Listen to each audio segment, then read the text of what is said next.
worked on a speech with my wife, and I don't know if I'm happy to say or sorry to say that we're almost out of time. I do want to thank, of course, the Percussive Arts Society, and congratulations to all the inductees and our families. But I can honestly say that within 30 seconds, I could probably think of 30 people who could easily be standing in my place. The world is so, there's nothing like this community. It's unbelievable. You couldn't get, this many violin players or harp players.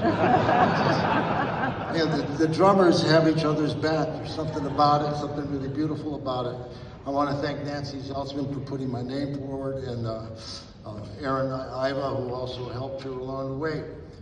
I have so many people to thank in the industry, and my early drum teachers from Bob McKee in Cleveland, and my South Indian drum teachers, Ramnath Raghavan and Kerry Kudimani, who really taught me what discipline was when I didn't really know what it was. And of course my family, my sisters Gail and Ginger, and my wife Mary Kay Gray, and my daughter Georgia, and of course my band. And we played this afternoon, they were smoking, man. They were ridiculous. I just kept thinking, if I don't have a heart attack, this is gonna go well. And they were, it was just really a lot of fun. The thing I know that we're all heading towards, whether we know it or not, is to acknowledge that there's so many amazing things in the world that we're losing before we even know that we have them. And I'm a jazz drummer.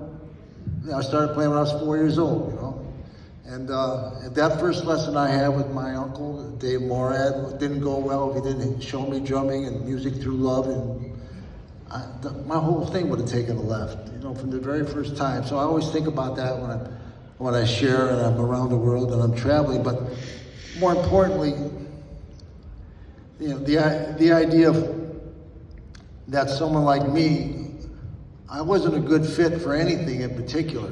I didn't think, I just followed an itch I had about different things that just fascinated me. And I can tell you, it's not a straight path to success. You end up living in different countries, you end up doing a lot of things that maybe don't have an obvious payoff, and your family gets worried about you, and they wonder if you've lost your mind.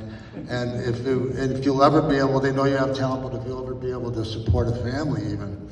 So all that, adds up into me becoming a teacher in a way, and at Berkeley and at Oberlin Conservatory, where I have to thank Mike Rosen for asking me to participate in the program there, and Dean Anderson at Berkeley, and of course my colleagues at the Cleveland Institute of Music, and Rich Wiener, and the rest of the Mark Demolakis. At Berkeley is where I really felt like I had a place to do the work I needed to do in a particular way, simply because about 45% of the students were from other countries. And they knew that they could show up in my ensemble and in my class. So when I would show up at the first week of school, there would be Palestinians and Israelis and people from South India and all over the world that heard I had an ensemble where you didn't have to necessarily play the instrument you got inducted into the school with, but admitted to the school with, but instruments you used to play back home. And they were just like, I heard you let us play our instruments here. I said, of course you can. Yeah, that's what this is about. And I tell you, I got the better part of that deal. I went to school on every one of those guys and girls.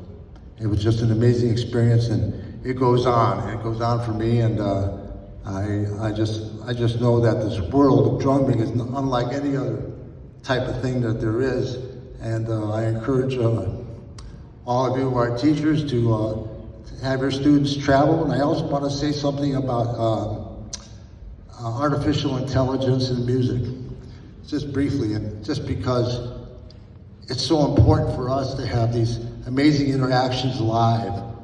And for the musically uninitiated, they might not understand that the music they're listening to is artificially created. And you can't not do that when you play live. But people work too hard and they don't get out much.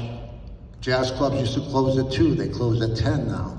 So they're closing us down somehow. So we have to make sure that we make a real effort to go out and hear music, promote music, places for our kids to play, somewhere that's safe, somewhere where they can play with their elders, and really, it's because we're losing it. I'm telling you, we're losing it. There's people who don't even know what they're listening to, that it wasn't created by humans, because they don't know what's hip. They never knew, maybe, because they didn't get out much. So I want to thank all of you for allowing me to participate in the Percussive Arts Society experiment. I never thought I was a good fit, but I found I could be here with so many of you, and thank you very much.